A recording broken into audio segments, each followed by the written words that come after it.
negative thinking is a major problem.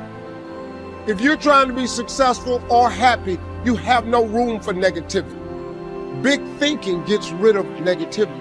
Dreams and visions gets rid of negativity. Now, what you cannot do is bury yourself by using your success compared to other people. See, success is not how far you got, because somebody always further than you.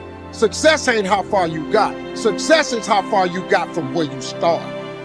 Life will push, squeeze, pressure, and attempt to make you bend at the knee. Some become a victim to life. Things happen. Pain, heartache, loss. We can either be the victim or the victor to these situations.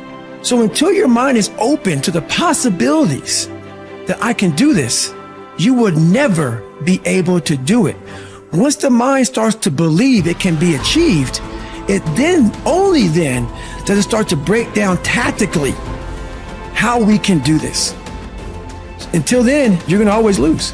For me to understand, for me to be better, for me to be stronger, I must learn to suffer a little bit.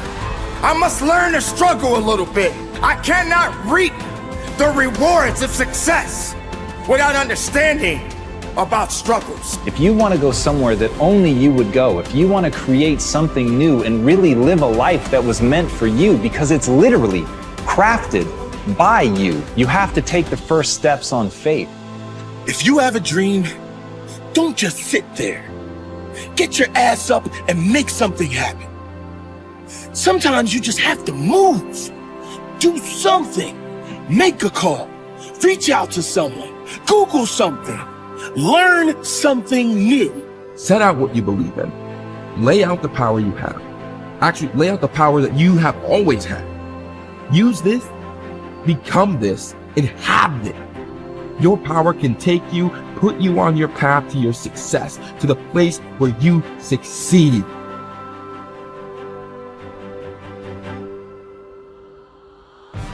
You have, and you always will have this potential to improve, this potential to adapt, and this potential to change. This is what you've been working for. Go on and receive that. Trying to get insight and see life as a puzzle, and your goal in life is to seek the adventures that piece the puzzle together. Who are you? You're the thing that transforms who you are. Now, you're also who you are, but on top of that, you're the thing that transforms who you are. You are the thing that is, and you're the thing that becomes. And you should put the thing that becomes at a higher place than the thing that is. That means you also have to allow yourself to shake off those things about you that you might be pathologically attached to, habits and people, for that matter, ways of thinking, all of those things. You have to allow yourself to shake those off, and that's more like a burning. That's why the phoenix is the symbol that it is, right? It's old and it deteriorates, it bursts into flame, and then it's reborn. It's like, well, do you want to be reborn? It's like, it's not the question. The question is, do you want to burst into flame? And the answer to that generally is no. But that's the wrong answer. The right answer is, you let all that nonsense burn away. And you might say, well, I don't know what I should leave behind. And the answer to that is, that's a lie. You know some of the things that you should leave behind. All you have to do is ask yourself. You'll come up with a list instantly of 100 stupid things that you're doing that you know you could stop doing. Some of them maybe you don't know you could stop doing. It's like, well, fine, leave those alone for now. But there's a bunch of things you perfectly know well that you could stop doing that would improve your life. And so do that, see what happens. That's a good idea. What's really interesting is self-value, real self-worth comes from doing hard things. We keep talking about self-love. We keep talking about loving yourself, believing in yourself. That happens naturally when you go through something difficult. Everyone who's listening right now, I guarantee has been through something difficult. Maybe they lost a friend. Maybe they've been through cancer. Maybe they lost their job and had to rebuild. Maybe they completely got destroyed during the pandemic and had to figure everything out with their health. The point is, we've all done hard things, and self-worth and self-value comes from recognizing the hardship you've been through and the growth that you made during that time. Now, if you're someone who's listening and saying, Jay, well, I'm not sure I've been through anything that challenging, well, that's your challenge. Go and figure out what it is that you want to do that's hard. Is it developing a new skill? Is it getting a qualification? Is it starting that business or dream that you've always wanted to do? What's that difficult thing you're going to do on your own, with your friends, with the support of whoever's around you, but not with the crutch or the handicap of a partner? What are you going to build as a skill, as a tool, as a value yourself that's going to make you say, I've done something?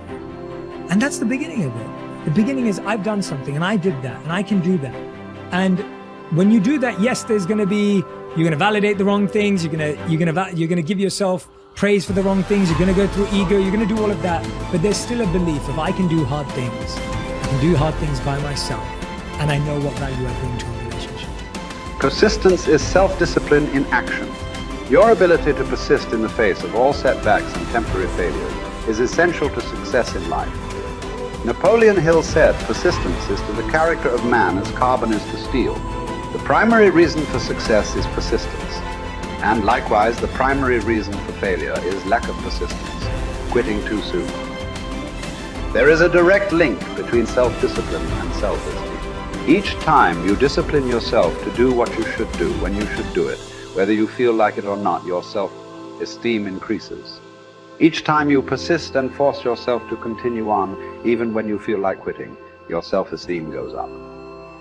Each act of self-discipline strengthens every other act of self-discipline. Every act of persistence strengthens every other act of persistence. When you discipline yourself to persist over and over, you like and respect yourself more and more. You become stronger and more confident. Eventually, you become unstoppable. Persistence is its own reward. Every time you force yourself to persist on a task, whether it is large or small, you feel happier and better about yourself. When you go the extra mile and do more than you are paid for, or more than is expected, your self-esteem goes up.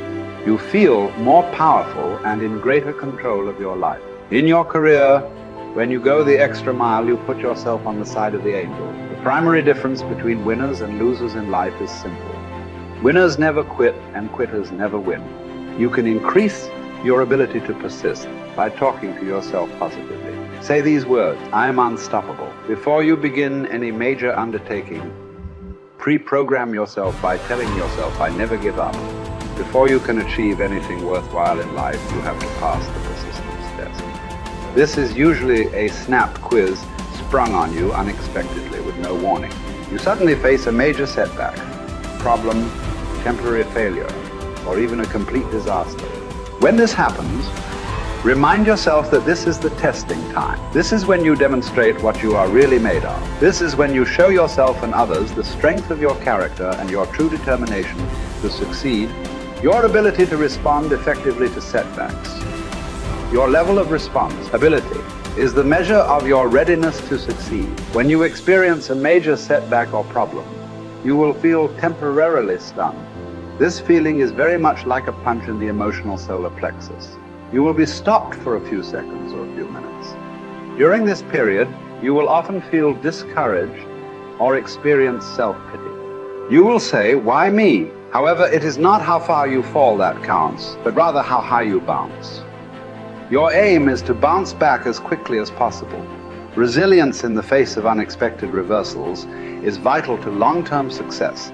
Remember the warrior's creed. I will lay me down to bleed a while and then rise and fight again. Don't be surprised, shocked, or set back when things go wrong. Your best laid plans will often fall apart.